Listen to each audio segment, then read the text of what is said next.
diagrams used for electromechanical control circuits and expanded to include more advanced capabilities. The accompanying graphic shows two completed LAD networks and one network yet to be programmed. The networks are numbered beginning with the top network, network 1.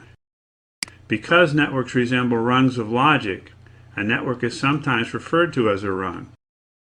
As the CPU executes the user program, it scans each network from left to right, beginning with the instructions closest to the power rail, which is the vertical line shown on the left in each network.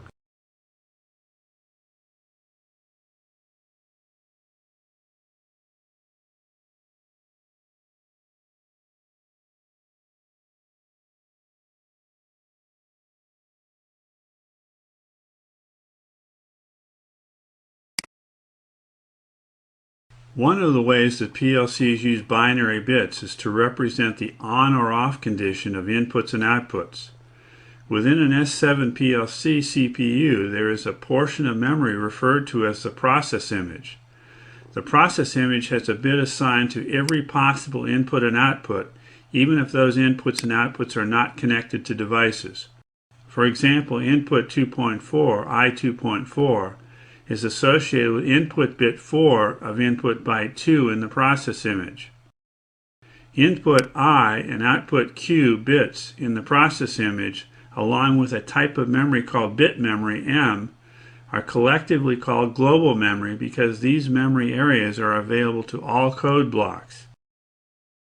Instructions like the ones shown in the accompanying graphic that perform logical operations using single-bit memory locations are referred to as bit logic instructions.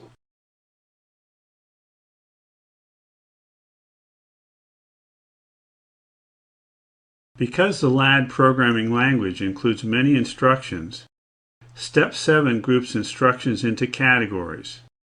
As the accompanying graphic shows, there are a number of basic and extended instruction categories. This lesson provides examples of some of the instructions in the bit logic category.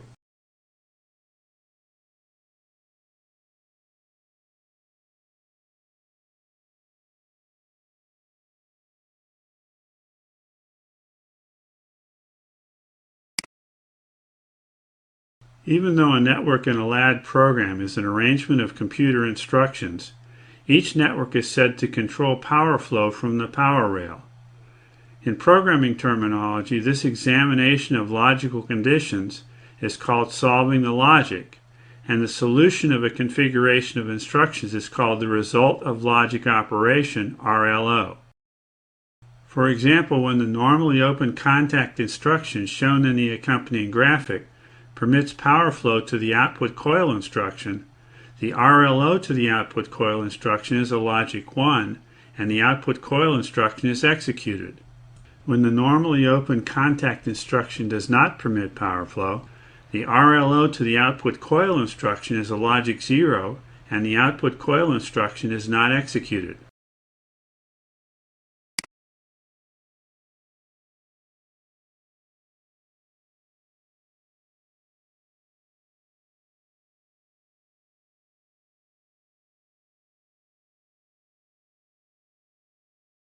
Next, consider the upper network in the accompanying graphic. The normally open Start Motor 2 contact instruction is in parallel with the normally open Motor 2 contact instruction, and power must flow through one or both of these contact instructions to get to the Stop Motor 2 normally open output contact instruction. Then the Stop Motor 2 normally open contact instruction must permit power flow in order for the Motor 2 output coil instruction to turn on. Although the lower network in the accompanying graphic has different connections, the logical solution to both networks is the same. Admittedly, as the lower network is solved by the CPU, the Stop Motor 2 contact instruction is examined first, but that does not change the conditions under which power flows to the output coil instruction.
The accompanying graphic shows 4 LAD instructions.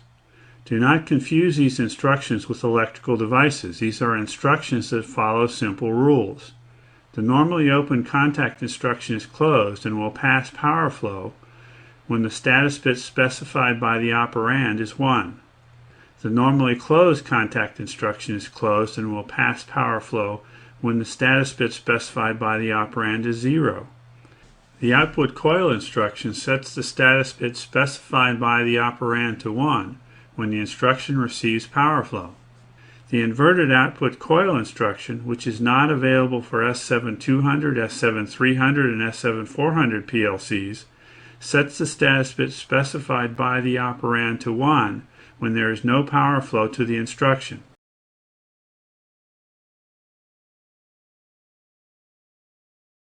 To understand how these rules work, consider the network shown in the accompanying graphic and the truth table for this network. The truth table shows all the possible logical combinations associated with a network and the resulting output condition for each combination. Because this network includes 2 series contacts, both contacts must be closed to pass power to the output coil instruction.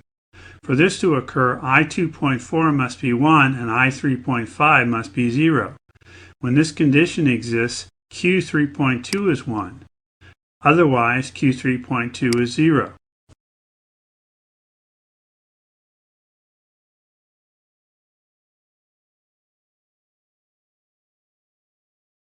Next, consider the truth table for the lower network in the accompanying graphic. The final instruction in this network is an inverted output coil instruction. The inverted output coil instruction gets its name from the fact that it turns on when the RLO to the instruction is 0, which is an inverted result from that of an output coil instruction. In this example, when I2.4 is 1 and I3.5 is 0, there is power flow to the inverted output coil instruction, and output Q4.1 is 0.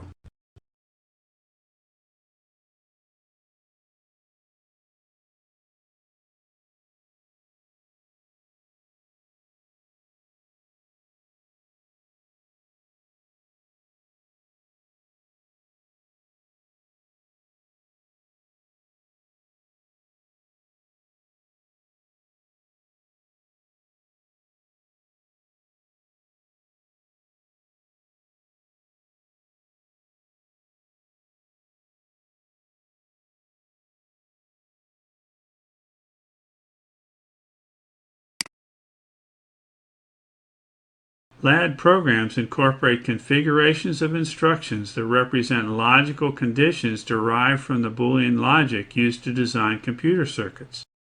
Some of the more common Boolean logic functions are the AND, OR, and exclusive OR functions. For example, the network in the accompanying graphic is an AND function. For this network, as the associated truth table shows, the only condition that causes the output coil to turn on and the Q3.2 status bit to be set to 1 is when I2.4 and I3.5 status bits are both 1. In other words, when the status bits for both normally open contact instructions are 1s, both contacts will be closed and there will be power flow to the output coil instruction.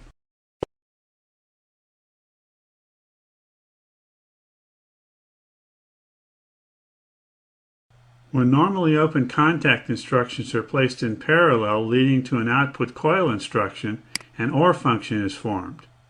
For this network, as the associated truth table shows, if the status bits for either or both of the normally open contact instructions are 1, the Q3.2 status bit is set to 1.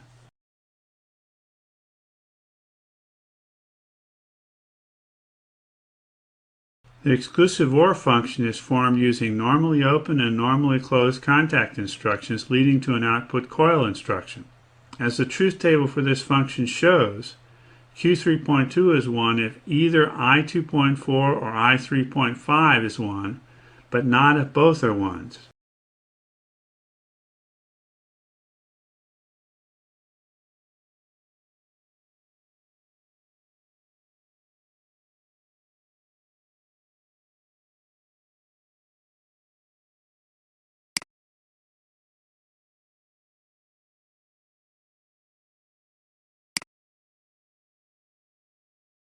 The inverted output coil instruction is one example of inversion, which means changing a 1 to a 0 or a 0 to a 1, and is sometimes called negation. To understand this better, consider the networks shown in the accompanying graphic. The AND and OR functions previously described are shown along with similar logic that uses an inverted output coil instruction. This results in logical operations that are sometimes referred to as NAND and NOR functions. Notice that the truth tables for these functions show the resulting states for Q3.2 to be inverted in comparison to the truth tables for the AND and OR functions.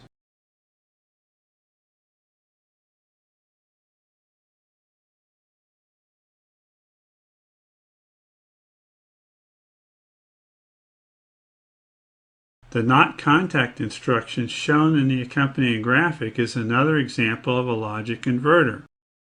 If there is no power flow to the not contact instruction, there is power flow after the not contact instruction and vice versa.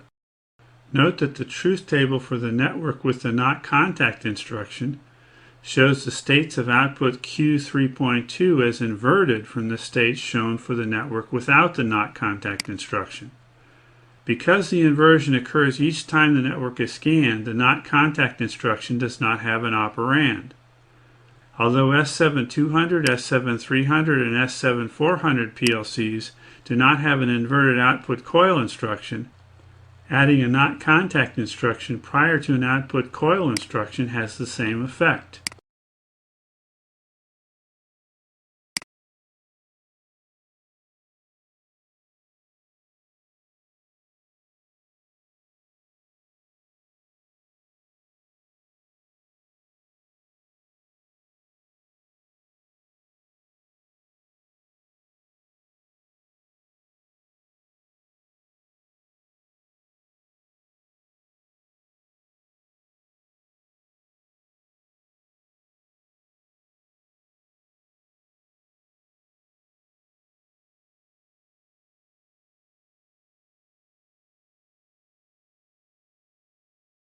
There are a variety of LAD instructions for setting and resetting bits. For example, the accompanying graphic shows networks with set and reset coil instructions. When there is power flow to the set coil instruction, the bit specified by the instruction's operand is set to 1. When there is power flow to the reset coil instruction, the bit specified by the instruction's operand is reset to 0. In this example, when I2.4 is set to 1, the normally open contact closes, there is power flow to the set coil instruction, and Q3.2 is set to 1. Output Q3.2 remains a 1 even if I2.4 later goes to 0. When I4.3 is 1, there is power flow to the reset coil instruction, and Q3.2 resets to 0.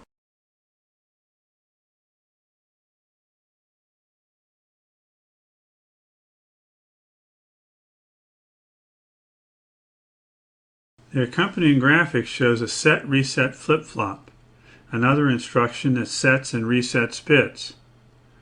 When there is power flow to the set S input, the output Q and the memory bit specified by the operand at the top of the instruction are both set to 1. They remain a 1 even if there is no power flow at the set input, until there is power flow at the reset R input. For the set-reset flip-flop, the reset input is dominant. In other words, with power flow at both the set and reset inputs, the output and memory operand for the set-reset flip-flop are both 0.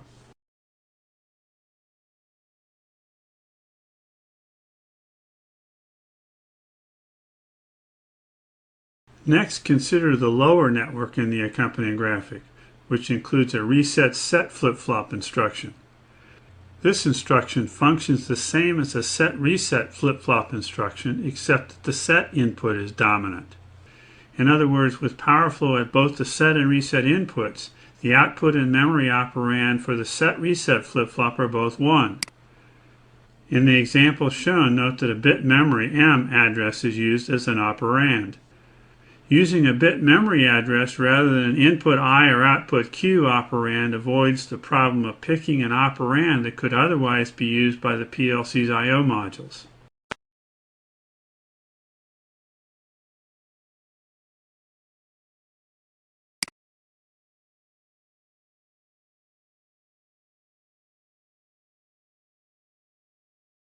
The instructions shown in this lesson are only a few of the many types of instructions that can be included in a Siemens PLC LAD program.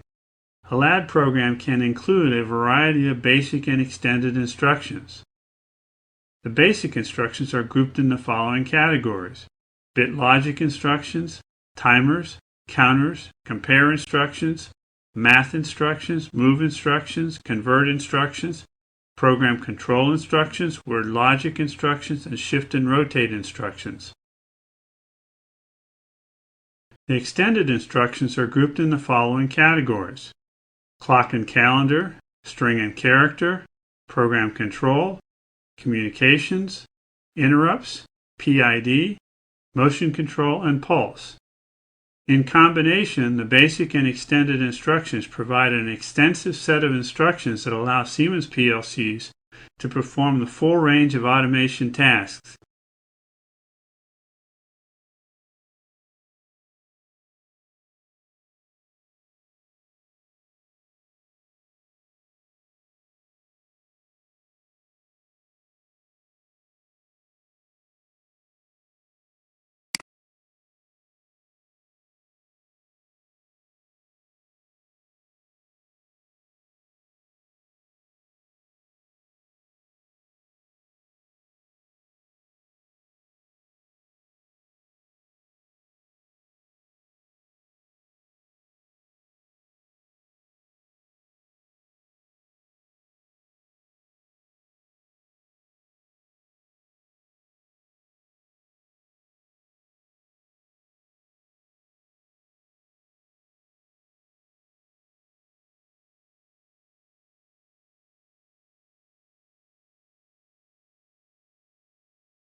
In the following categories: bit logic instructions, timers, counters, compare instructions, math instructions, move instructions, convert instructions, program control instructions, word logic instructions, and shift and rotate instructions.